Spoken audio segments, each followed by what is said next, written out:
Assalamu alaikum. I'm Dr. Asma Sadiq from Anatomy Department. Today I'm going to discuss with you the very important topic of the neuroanatomy, that is basal nuclei. It is also known as basal ganglia. The basal nuclei and basal ganglia, these are the masses of the gray matter which are present in each cerebral hemisphere. So these are intracerebral and subcortical collections of gray matter which are present in the form of basal ganglia or basal nuclei. So these structures which you are going to see here in this picture, these purple structures, these are the basal nuclei and these are basal ganglia. The components in the basal nuclei are: number one, this coma shape structure, which is the caudate nucleus. This caudate nucleus is going to have the head, the body and the tail. Here on each side you can see this is present lateral and superior and lateral to the thalamus. This in the middle and in the center you can see these are the thalami present here. So this is the body, head, body and tail. The tail of the caudate nucleus ends into another collection of a gray matter which is towards the temporal lobe here, that is the amygdaloid nucleus or amygdala. So this caudate nucleus, it terminates through its tail into the amygdaloid nucleus, and this expanded portion which is lateral to the thalamus, this is the lentiform nucleus which is having the putamen and globus pallidus, and here you can see there is the bridges of that gray matter which is extending from the caudate nucleus to the lentiform nucleus. So from the head and the body of the caudate nucleus there is some striations, some bridges which are the strips of the gray matter. They are passing from the caudate nucleus to lentiform nucleus, and that's how it is helping for the fusion of these two structure. So because of these striations of gray matter, this is known as the corpus striatum. So in generally the corpus striatum, that is the caudate nucleus and the lentiform nucleus, and here these are the caudato-lentiform gray matter bridges which are the fundus striati. These are now showing you the striations here which are the fusion of these two structures. That's why this is known as striatum. So this is the corpus striatum and amygdaloid nucleus, and other sheet of a gray matter, that is claustrum. Structurally, see here in this picture the basal ganglia that is going to include here, as you can see, this is the body and this all the structure and terminating till this tail here which is ending up in the temporal lobe into the amygdaloid nucleus. This is the caudate nucleus, that is a curved or comma shaped structure, and that is the one of the component in the basal ganglia. This is caudate nucleus, and these one that is laterally is the putamen, and internally towards the medial side this is globus pallidus. This wedge like structure or the collection of the gray matter, that is known as the lentiform nucleus collectively. So the putamen and globus pallidus, they are making up the lentiform nucleus.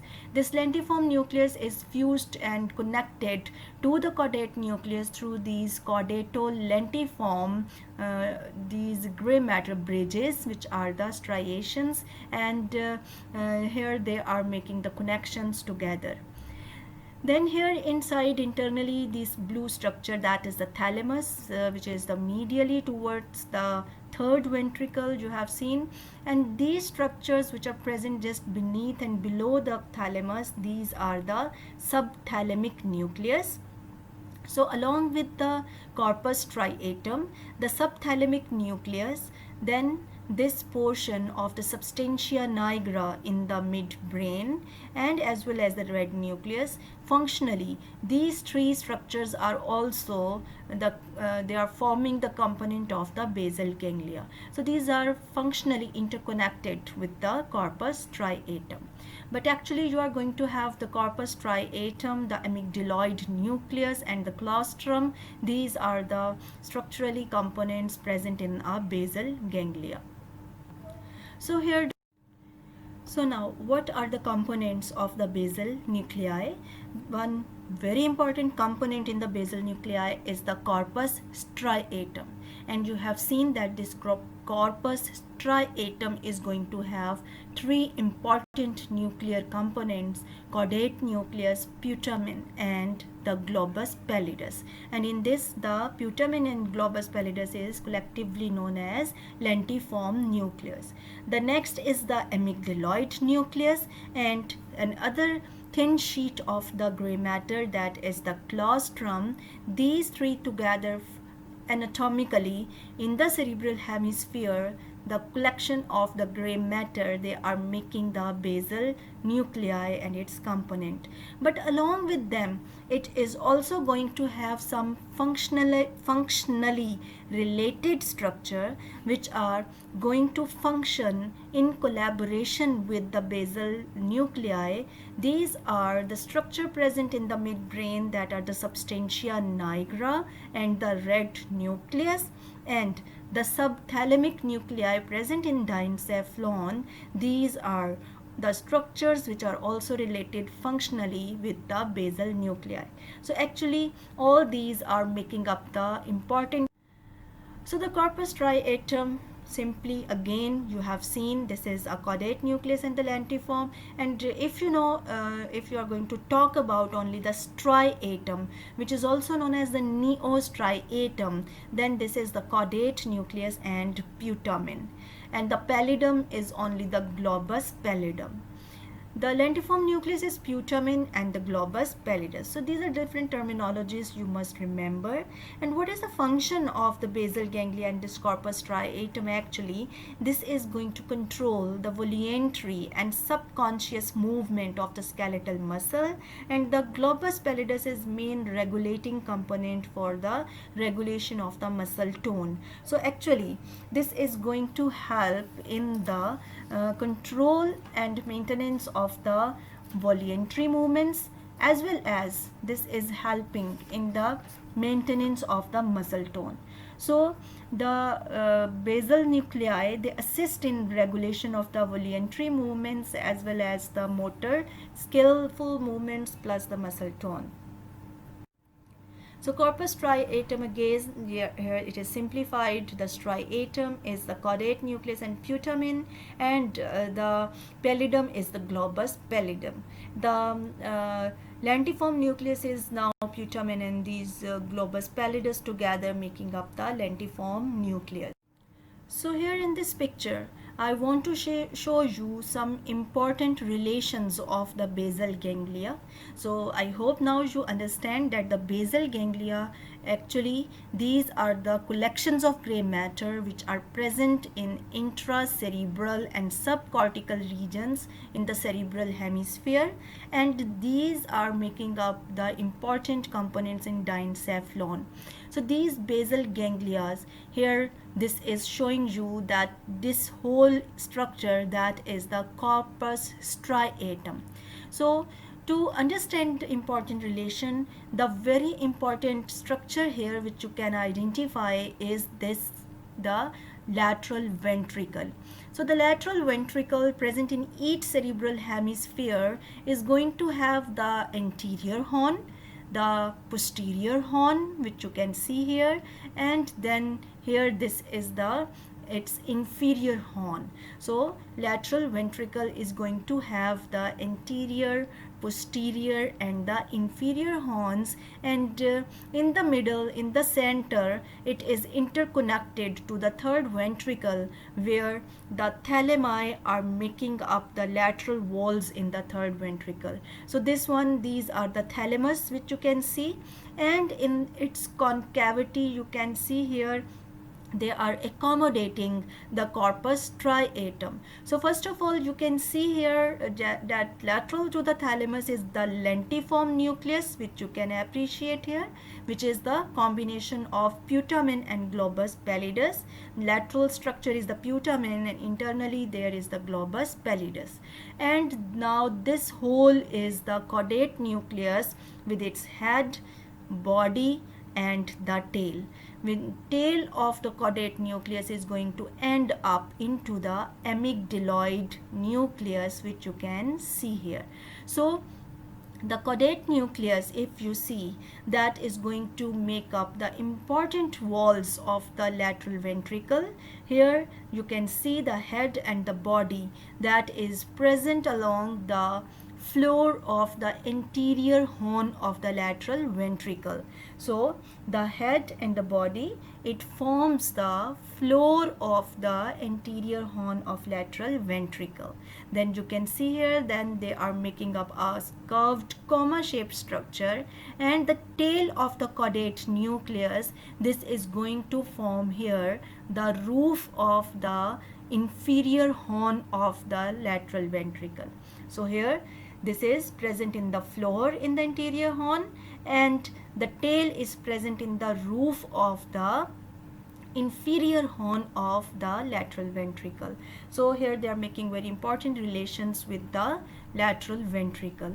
So you can easily see here that this is just like a structure which is the lentiform nucleus, and lentiform nucleus is going to connect it with the caudate nucleus at its head and body by the bridges of the gray matter, or these are the strips of the gray matter extending from the caudate nucleus to lentiform nucleus, which are the fundus striati, or these are the caudato-lentiform gray bridges. So here you can see. So in this picture there are some other very important relation which you can appreciate that is present between the thalamus and the body of the caudate nucleus, in such a way that you can say that thalamus is separated from the caudate nucleus through this band which is the stria terminalis. As I hope you know that this stria terminalis is one of the component in limbic system which is extending from the hypothalamic nuclei to the amygdaloid nucleus. So stria terminalis along with the thalamostriate vein that is present in between the thalamus and the body of the caudate nucleus here in this area. So they are making very important relation here. So here this caudate nucleus, which you can see that superiorly this is going to have the relation with the corpus callosum. Here there is the corpus callosum with its fronto-occipital bundles of the fibers that is going to be present superiorly. So superiorly there is corpus callosum, inferiorly it is separated from the thalamus through this thalamostriate vein plus stria terminalis, and this is going to have the striations with the lentiform nucleus, which are the fundus striati, and then this is extending and continues into the tail of the caudate nucleus.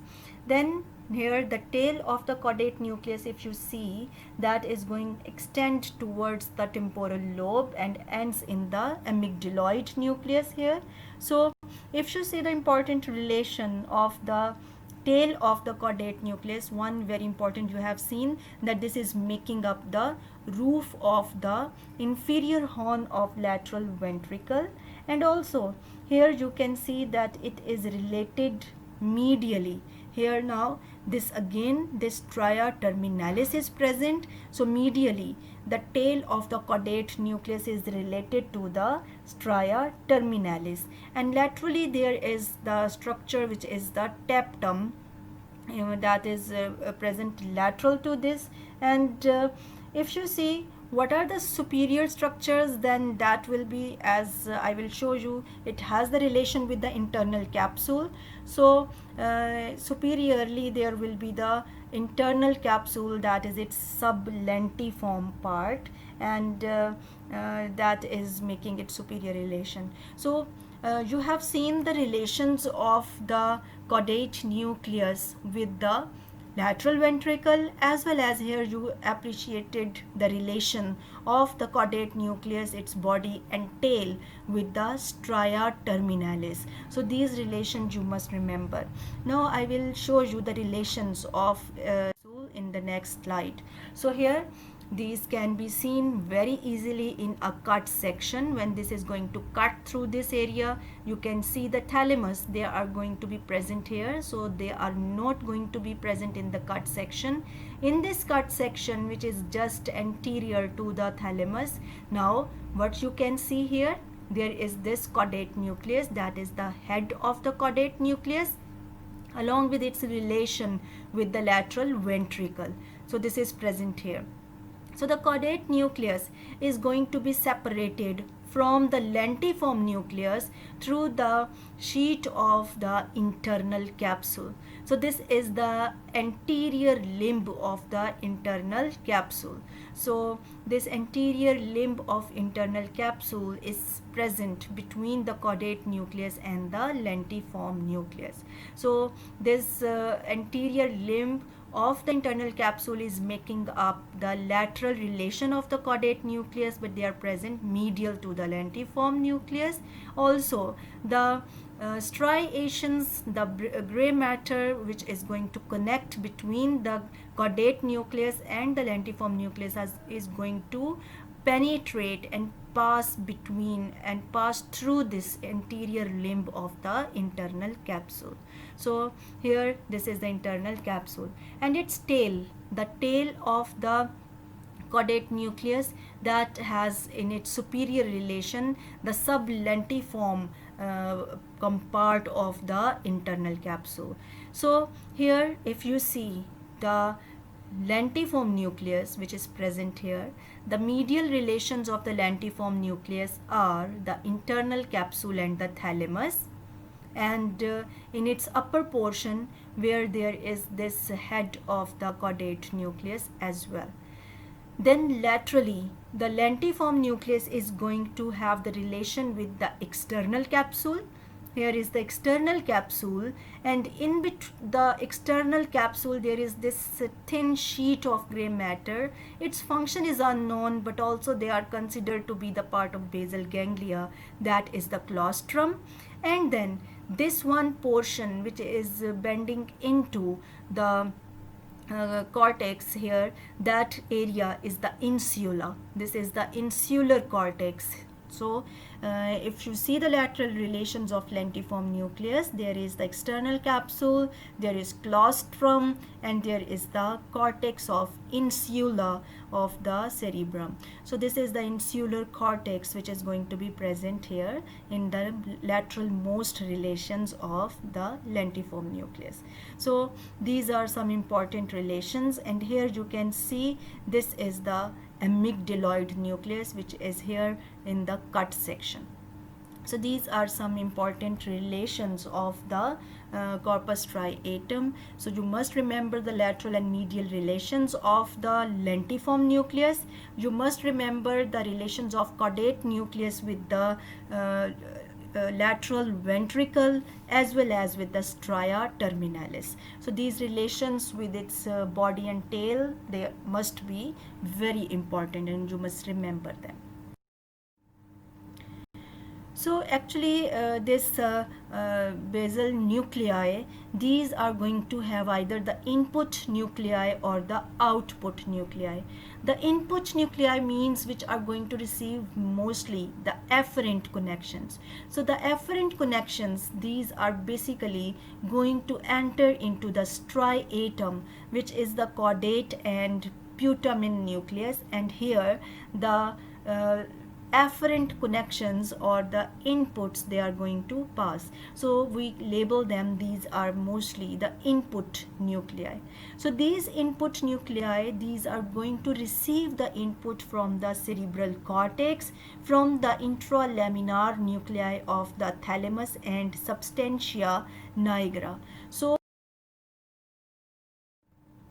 how these are going to give the input nuclei. Then these input nuclei which are entering into the striatum, then further from this striatum, these nuclei they are sending their inputs to the globus pallidus and substantia nigra through its GABAergic fibers, which are, you have seen, are the inhibitory neurotransmitter. So these are inhibitory fiber components, and acetylcholine components, where there is the acetylcholine neurotransmitter, these one will be the excitatory components in basal nuclei.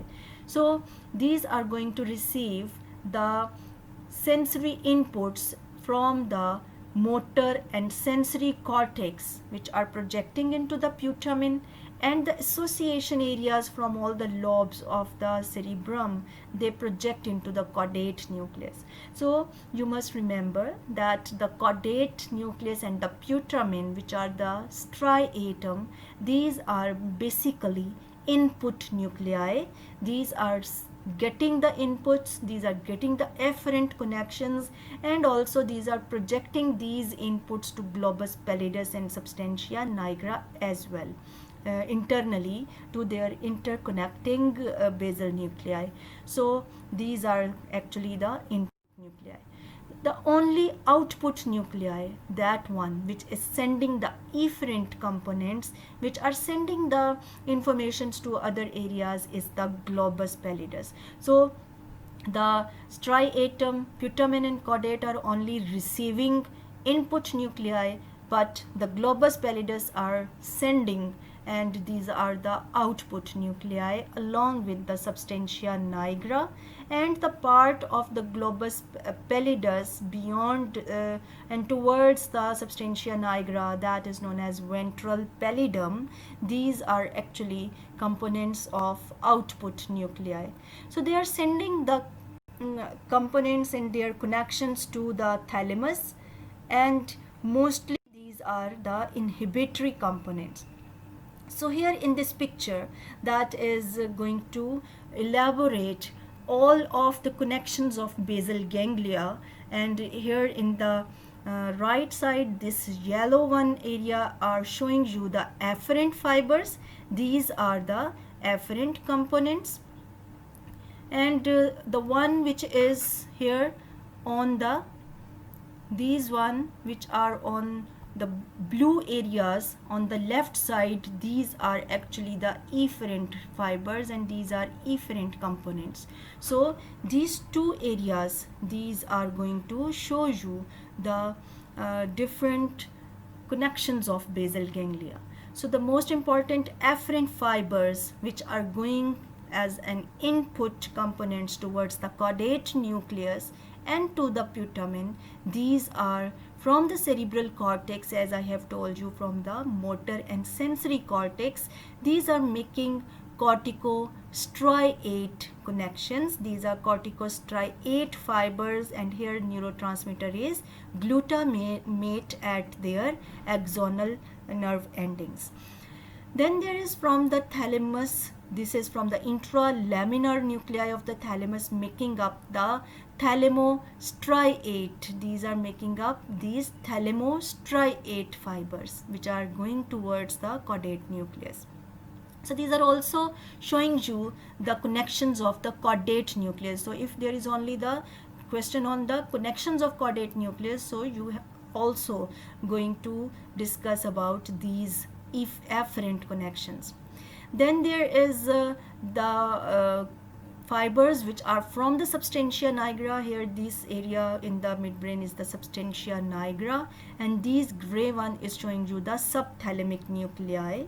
So from the substantia nigra towards the corpus striatum, nigrostriate, these are the nigrostriate fibers.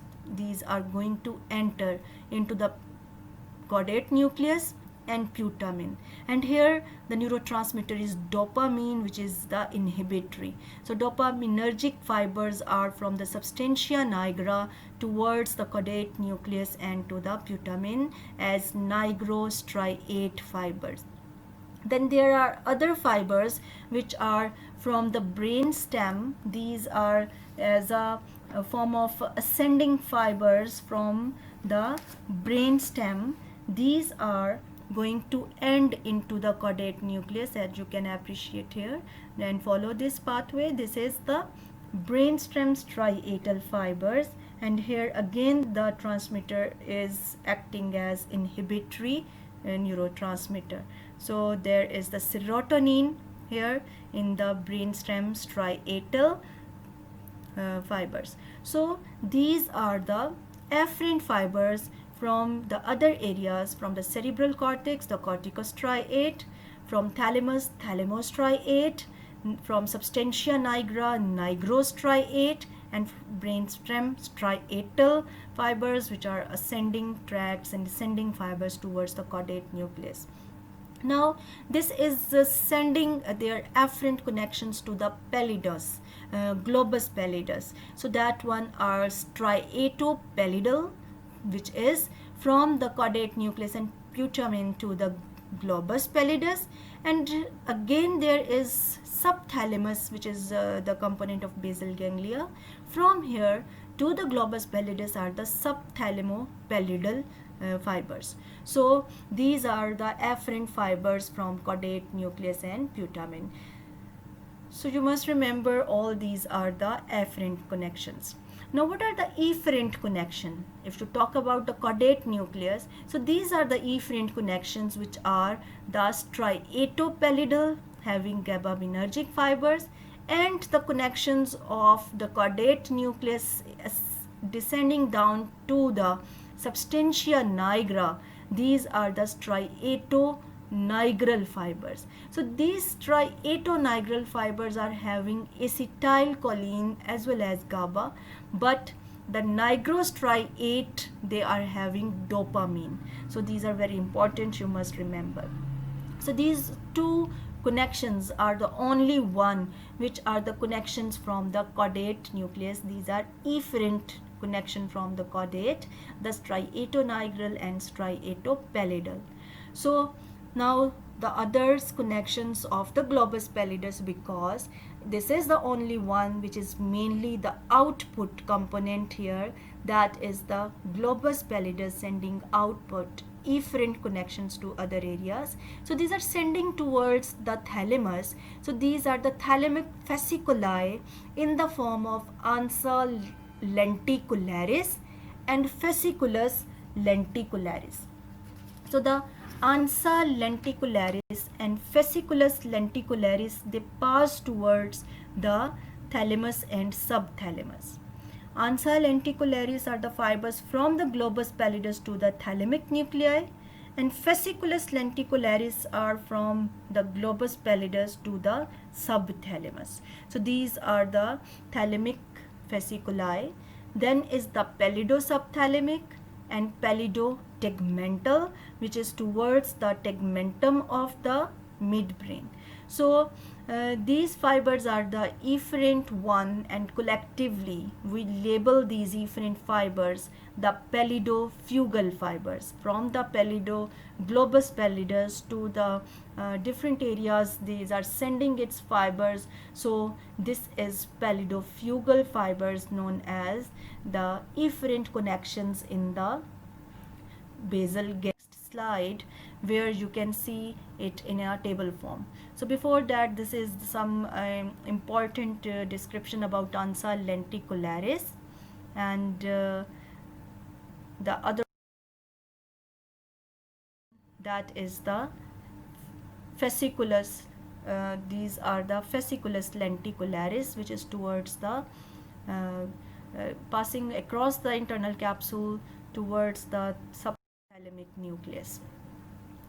So these are showing you some important complex loops of the corpus striatum, which are going to help in the voluntary movements regulation, the muscular tone regulation, as well as it is helping in postural regulation through these very complex connections. So here the one which is from the motor and sensory cortex to the putamen and to the thalamus, that is going to interconnected loop, which is helping to maintain all the muscular activity. So this is a loop which is interconnected from the cortex and then interpreted in putamen in the thalamus and then back to the cortex. Then there is oculomotor complex loop in basal ganglia, which is starting from the frontal and parietal eye fields area. Actually, this is frontal eye field area to the caudate nucleus. Then in the thalamus, again it is going to conveying back all information to that frontal lobe. So that is oculomotor loop. Then is the prefrontal cortex loop. What is a prefrontal? So beyond the motor and sensory cortex, the frontal lobe is known as prefrontal cortex. So uh, excluding all the motor and premotor area, the rest all is prefrontal cortex. It is sending its connection and input to the caudate nucleus, and then in the thalamus, thalamic nuclei, it is going to again conveying back into the prefrontal cortex, so helping in regulation of the postural movements. Then is the limbic complex loop, which is the component in the limbic system from the amygdaloid nucleus and hippocampus to the putamen and caudate, and then again from through the thalamus it is going back to the components of the limbic system, which are the hippocampus and cingulate gyrus, etc. So here these are some important loops. You must remember the motor loop, oculomotor, prefrontal and limbic, which is interconnected together. Its information is going to the basal nuclei, into the striatum, which are the input areas, and across the thalamus the information is coming back, making a loop to their respective areas. So these are the loops you must remember actually. So what is the substantia nigra in the midbrain? You have seen it is going to have two important parts, the dorsal and ventral part. Its dorsal part is pars compacta, and it is having the melanin containing neurons, and these are dopaminergic neurons. And the ventral portion, that is the pars reticularis, it has the iron containing glial cells, and it has serotonin and GABA containing neurons, and there is no melanin. So melanin is also present in substantia nigra, that's why this is known as nigra, and it is having this dark color because of the presence of the melanin, but this is only present in its dorsal part. So here the substantia nigra, that is going to have the two important components, dorsal pars compacta, which is containing the iron, having the dopaminergic neurons, and from here it is sending input afferent connections to the caudate and putamen. And ventral pars reticularis, which is having iron containing glial cells, and here the neuro. So basal ganglia functionally is going to have both types of the neurotransmitters, which are excitatory and inhibitory functionally. And basal ganglia is one of the very important component in extrapyramidal system, and it is helping to control the voluntary movement. So if there are the disorders and there are the diseases of the basal ganglia, this can lead to either akinetic disorders or akinesias, where it has shown the negative symptoms of the under responsiveness. So there are the reduced response from the basal ganglia, leading into the akinetic disorders, as there is in the Parkinson's disease. And if there is the increased hyper or over responsiveness of the symptoms as shown in positive symptoms, these are the hyperkinetic disorders or hyperkinesias, as seen in the chorea, which are the Huntington's chorea and Sydenham's chorea. and in athetosis and billismus. So these are the disorders showing the hyperkinetic disorders. So these diseases, when they are hypokinesias or hypokinetic, there is the impairment in the initiation and there is reduced velocity and amplitude of the movements, leading to the hypertonia of the muscles. So there is reduced movements, but the muscle that are going to become rigid and hypertonic. But in hyperkinesias, there are the very fast, rapid extra movements which are going to be present, shown in the hyperkinetic disorders, but the muscle tone is going to be reduced and it is showing hypotonia. So when the muscle is in hypotonic form, then definitely this is going to show the very fast and quick jerky movements as in hyperkinetic disorders. So muscle must be in hypotonic form, so there is hypotonia. But in hypokinesias with reduced velocity, there will be the very rigid muscles showing very slow movements. As well as there is the cognitive and emotional dysfunctions, which is having the associated problem as the progressive dementias. So these are the basic diseases which are associated. So which is because of the reduced movements, which is now akinesias type of the disease in basal ganglia, that is Parkinsonism. It is going to affect on the opposite side mostly, and there is degeneration of the dopamine producing cells in the substantia nigra. So there is depletion of the dopamine release because of the neuronal degeneration, which are going to release this dopamine. So this is leading to the resting tremors. There is a rigidity, which is initially there is a plastic rigidity in which there is problem in initiation of the movements against resistance, and also this can lead to the series of the jerks, which are known as cogwheel type of the rigidity.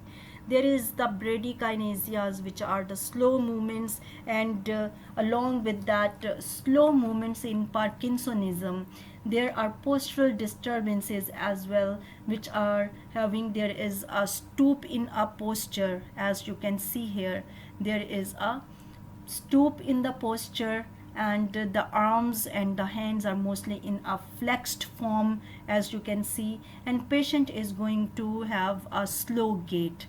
So the one which is going to move and walk in the very short steps. So they are having the short steps, and there is problem in the balance, that is difficulty in maintenance of the balance. So this complete picture is showing you the components of the Parkinsonism, which is having the reason behind is the neuronal degeneration in the substantia nigra, which are producing the dopamine.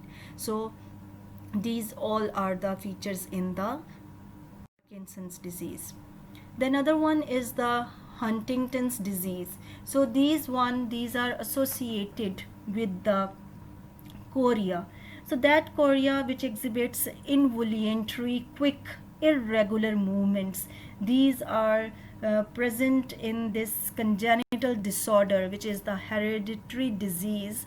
And here, hereditary disease, that is an autosomal dominant disease, which is leading into the unwanted movements. So there is the degeneration of the caudate nucleus and the putamen, and it produces the rapid, jerky and fast movements, just like the dance-like movements of face and limbs. So this is also known as choreoathetosis.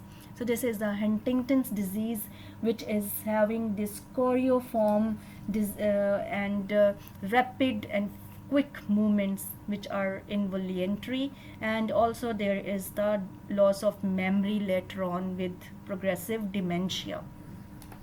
Then after this, there is Sydenham's chorea, which is again this having disease of the childhood with dance line pictures in it.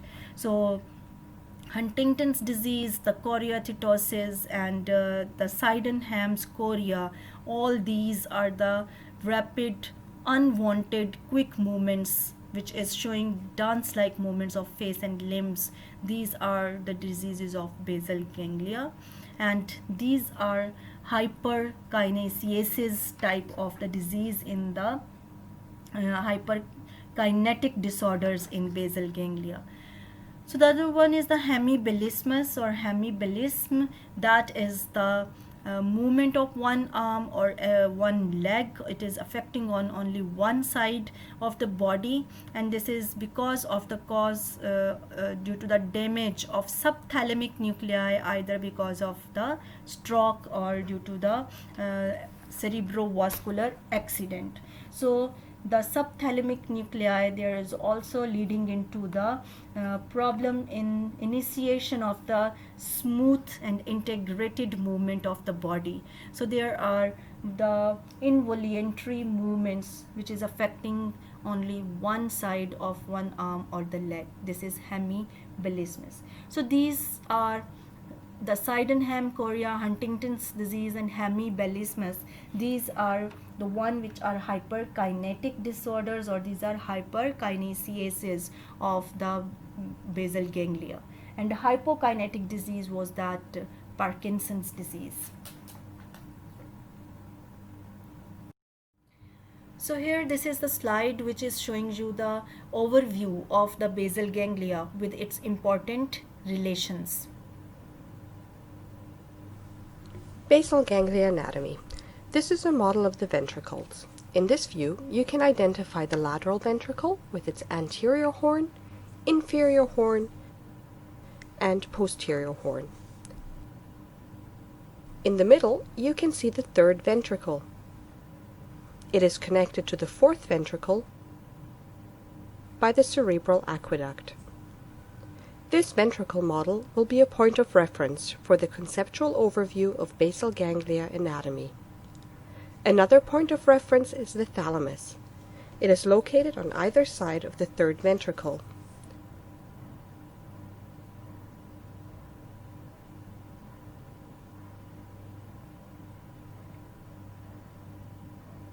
The first nucleus of the basal ganglia we will insert is the caudate nucleus. The caudate nucleus is a tadpole-shaped nucleus that swings around the thalamus following the lateral ventricle. Its head is in the floor of the anterior horn of the lateral ventricle. Its body follows the lateral ventricle. The tail is in the roof of the inferior horn. The caudate nucleus is separated from the other basal ganglia nuclei by a fiber bundle. These are nerve fibers traveling to and from the cortex. The most superior portion of this bundle is the corona radiata. It converges to the internal capsule, and then the fibers travel through the cerebral peduncle.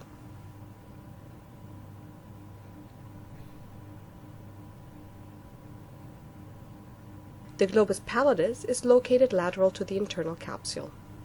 It can be divided into an internal and external part. The putamen is located lateral to the globus pallidus. The caudate nucleus and the putamen are of common embryologic origin. They are separated by the internal capsule. The most anterior portion of the caudate and the putamen are fused and referred to as the nucleus accumbens or ventral striatum. There are numerous connecting fibers between the putamen and the caudate nucleus. These connecting fibers that pass through the internal capsule give these two nuclei a striped appearance. The caudate nucleus and putamen are also called striatum.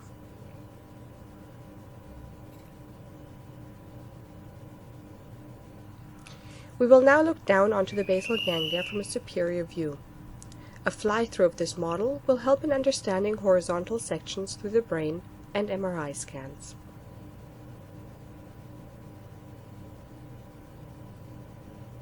From lateral to medial, you can identify the putamen, the globus pallidus with its external and internal part, the internal capsule, the thalamus,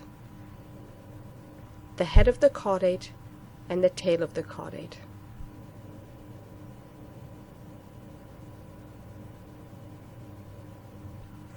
These same features can be identified in this horizontal section through the brain: the putamen, the globus pallidus with its external and internal part, the internal capsule, the thalamus, the head of the caudate. The tail of the caudate is very small and very difficult to find.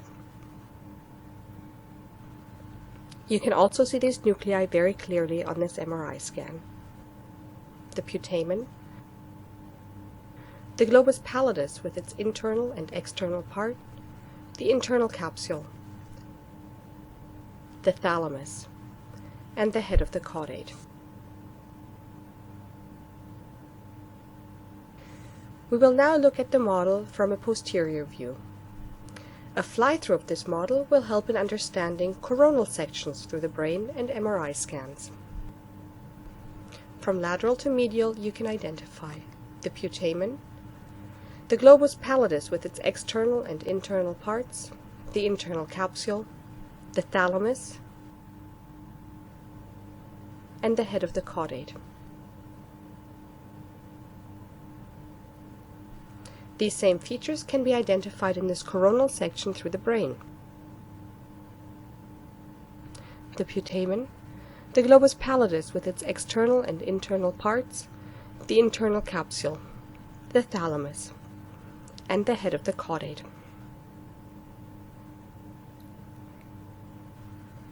You can also see these nuclei very clearly on this MRI scan: the putamen, the globus pallidus with its external and internal part, the internal capsule, the thalamus, and the head of the caudate.